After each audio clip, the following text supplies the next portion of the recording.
going on, guys? It's K-Dub here with another episode of CryptoZombie. Welcome back to the channel. Hope you're having an awesome day on this beautiful green day in Bitcoin and cryptocurrency land. Look at the altcoins today, some of them in the deep green. We have Ethereum up over 8%, Cardano doing well again, Litecoin, Neo, Tron. So what is going on right now? Should you be in the altcoins? Well, let's be honest, guys. Bitcoin has been testing a very critical resistance right now, and as it does go sideways, the altcoins come out to play. So should you be buying alts? Well, we're going to get into that in just a second because a lot does depend on what the big guy decides to do over the rest of this weekend. Now, I've had a lot of people come out and say, hey, you know, ever since the halving, it seems like the interest has died down. In fact, if we have a look over here at Google Trends, you can see that there has been a decline in searches for Bitcoin prices, but don't be fooled, guys. I want to show you, first of all, this insane fractal that Bitcoin has been following for the past 3 years.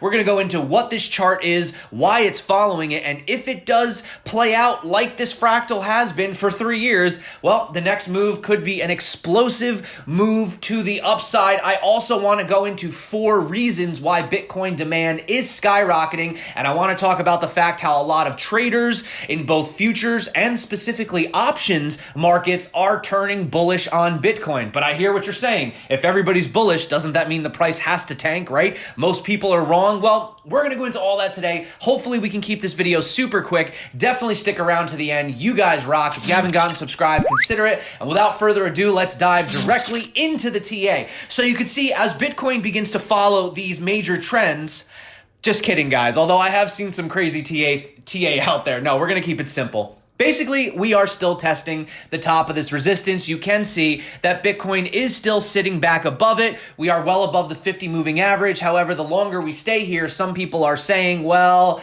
maybe we're going to have buyer exhaustion and Bitcoin is going to be looking for a dump, maybe even down to like the 100 moving average at around the $7,200 level. Now, I have said that that is possible. However, the fact that we do consistently stay above these major resistance levels does show that the bulls do have some strength in them. I spoke yesterday about the significance of staying above 9,300. So far, at the time of making this video, we haven't breached that support. So as long as we can stay above that $9,300 level, I do remain bullish. If we fall below it, well, then we do have to change our tune a little bit, right? However, I do want to go into what I do think is going to happen. I'm going to get to my prediction in just a bit, but I want to talk about the fact that we have once again, for the third day, stayed above the Bollinger Band, which I spoke about the significance of staying above this basis level. And guess who came out to comment on it? John Bollinger, the creator of the Bollinger Indicator. How crazy is this? And he actually said, if Bitcoin crams some wax in its ears and so misses the siren song referring to, I think it's like ancient Greek mythology about sailors or something. They would hear, I don't remember, something about like they would hear a song and then they would crash into the rocks. Well, anyway, he says we could see a nice rally here as the psychological resistance at the round number gets torn out. So John Bollinger himself, the creator of the Bollinger Bands, is saying that we could be looking for a Bitcoin rally. You can see right here that Bitcoin has continued to put in higher lows. We haven't put in a higher high just yet. However, if we were to break out of this resistance, the next higher high would give us a target of about $11,000. And keep in mind, we do have a CME futures gap up at around $11,800. But I know what you're saying. Everybody's bullish.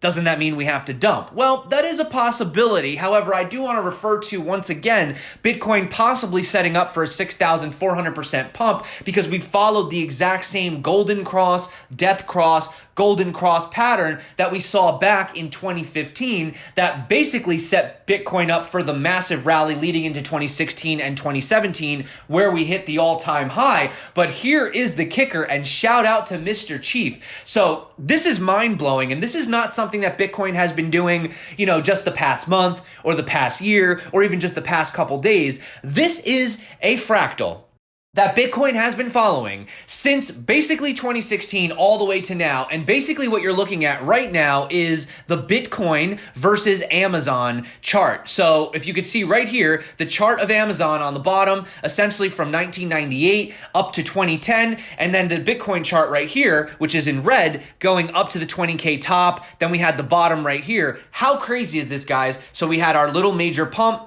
blow off top. Both of these charts followed by a breakdown. They both had rounded bottoms. Then you could see right here, they both went into a failed rally with a rounded top. Capitulation, where we had Black Thursday for Bitcoin. They both had a V-shaped throwback. And then right here, the level that we're sitting at right now is before the next major pump. Now, keep in mind, if this fractal does play out, Amazon actually fell all the way back down to these levels again, which means that we could see Bitcoin go up to 13,000, 15,000, and then fall all the way back down and retest the $10,000 level. That is still a possibility. Let me know what you think. This is definitely crazy. You can't make this stuff up.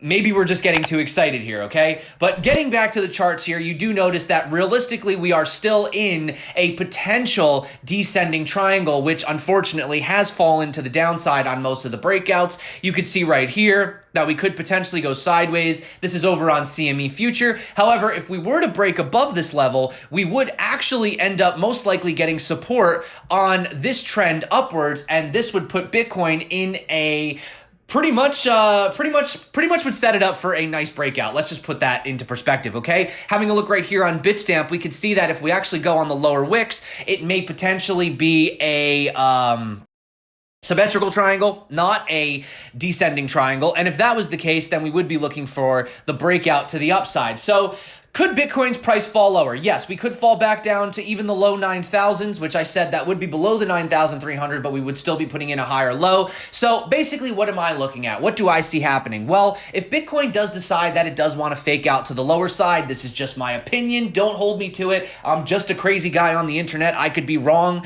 okay? But basically, if we did have this and we came down and retested this and had a breakout, what I would imagine Bitcoin to start doing was actually fall back down to this level where we had this previous resistance become support, and I could see Bitcoin actually bounce on this potential resistance turn support for a little bit, even bringing us right down here to the apex, or actually I should say to where we have the crossroads of the lower trend of the higher lows to this resistance, and that would be at around 9,100, and then from that point, well, we could be seeing absolute fireworks. Now, on the flip side, because I can hear some people screaming, K-Dub, you are too bullish on Bitcoin. Okay, well, having a look right here, you can see that the funding has actually flipped back into the red zone, and the last few times that we did have funding flip into the red, well, Bitcoin basically called a top, and there were massive dumps after that, okay? So there's your bearish outlook. That could happen. That's a possibility, okay? We have to look at both sides of the equation, but I do want to point out the fact that a lot of traders have flipped bullish. You can see short-term skew has collapsed to flat in the last few days as Bitcoin option traders are turning bullish. So that is one thing you can consider. Also, according to data from Skew, the crypto futures market has also been starting to show signs of buying activity. We have the basis of BitMEX Bitcoin market, which is how much people are paying for one Bitcoin over Coinbase's price, has actually started to trend positive. This suggests that the presence of more aggressive buyers are showing. Now, once again, should you follow the herd? The herd usually tends to be wrong. We could have a potential, if there's too many longs, you could have a long squeeze, right? Which is the opposite of a short squeeze, which means you could have a crazy wick. We could see a crazy capitulation wick in a day. We could have $1,000 Bitcoin move to the low side, but don't get caught on the wrong side of that trade because it could instantly wick back up, right? We also have Matt Souza. He's the CEO of Blockware Mining.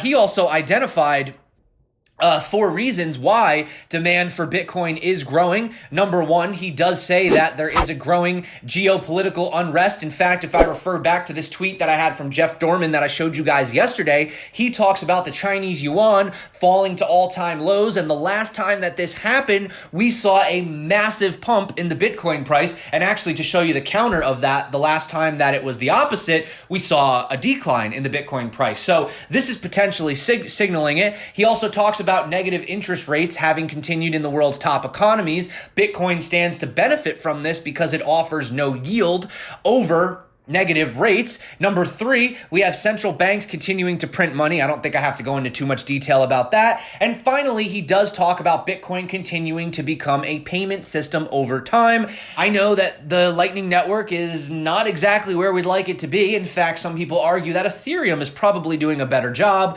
when it comes to their wrapped Bitcoin on the Ethereum network. However, regardless of which side of the camp you take, These things take time. I know we live in a modern day where we want everything instantly, 15 seconds, 10 seconds, but tech takes time, guys, okay? So just keep that in mind. Also, not to mention the fact that we are seeing massive transfers of whale moves. This one right here, 10,660 Bitcoin, almost $100 million, transferred for about 45 cents, I might add. So they're not exactly as expensive as some of these people claim they are. But what we're noticing is that there are a massive amount of Bitcoin being moved off of the exchanges. In fact, this has been happening over the past few months, and it just reached its lowest point, registering a 12% decline since mid-March. Now, what does this mean? That all of this is moving off of the exchanges into things like ledgers, into cold storage? Well, this is typically regarded as an optimistic sentiment for an upcoming bull run.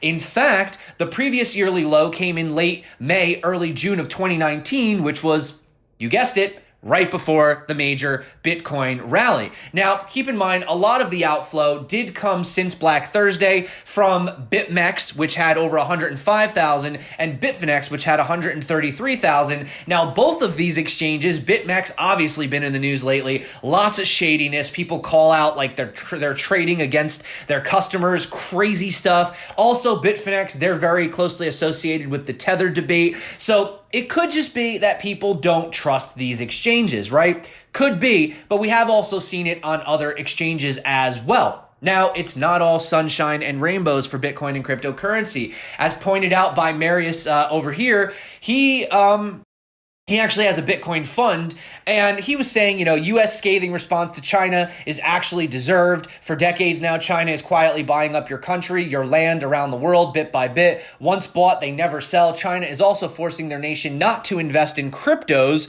Where's decentralized free markets? He also mentions whenever we set up a Bitcoin membership in China, we get blocked. Our own paid groups are being blocked in China. There's nothing we do wrong, but China relentlessly blocks Bitcoin content. Apparently, they'd like to keep their people poor. They struggle to buy silver or gold. Disappointing. This is not the only country that we've seen. We spoke about the Russia potential ban on Bitcoin. He also points out that Russia keeps blocking their Bitcoin memberships as well. No access from Russia to MariusLandman.com. So we set up private servers in Russia, and guess what? They now have blocked access to those as well, over 800 members. Why do both Russia and China want their people to avoid buying Bitcoin? Well, could it be because it's a much better alternative than the traditional fiat systems that we have set up today? That could be a possibility. Some people say this is negative, but when you think about it, when most things tend to get banned, it usually leads to an increase of demand in those, right? The war on drugs brought more drugs. The war on terror brought more terror, right?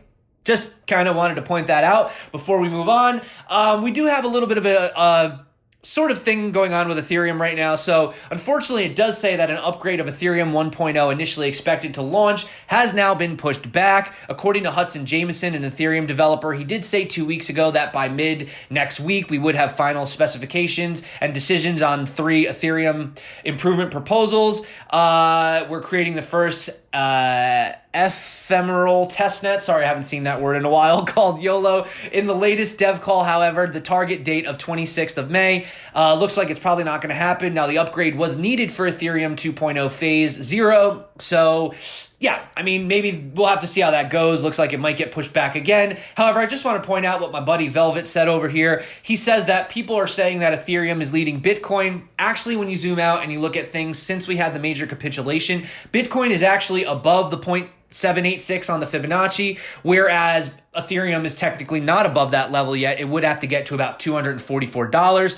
So most likely what is happening right now is that the altcoins are kind of just catching up to Bitcoin's rally. And as Bitcoin does continue to stagnate sideways, this does create an opportunity for the altcoins to pump as traders look to increase their altcoin positions, right? And then buy some Bitcoin once Bitcoin's going sideways. So That's what happens all the time. Probably why you're seeing a lot of the altcoins in the green today, but I would keep my eyes on Bitcoin. Let me know what you think. Do you agree about the fact that we are going to eventually have the resistance flip support, probably go sideways, maybe even dip back down to the lower 9,000s before having that blast off? Do you think this is the top? We're going down to the bottom. That's it. Or do you think we're just going to go sideways for a while? Let me know what you think in the comments below. That's it for me today, guys. Tried to keep this video a little bit shorter than usual. Hope you enjoy your day. Hope you enjoy your weekend. Yeah, hopefully Bitcoin doesn't do anything too crazy. We do have a CME, I forgot to mention the CME futures gap. Where's that gap at? Where's my CME chart? Obviously now I can't find it. Oh, so that is around 9,470. So basically, depending on where we are above or below that, I would imagine that come Monday, we do touch back to 9,470. So if we're higher, we'll come down. If we're lower, I do believe we'll go up, okay? So that's it for me today, guys. Thank you for coming back to the channel. You guys rock. You're the reason that I do this every single day. I do love you. You are awesome. My name is K-Dub. This is CryptoZombie. Until next time, stay crypto. And of course, peace out.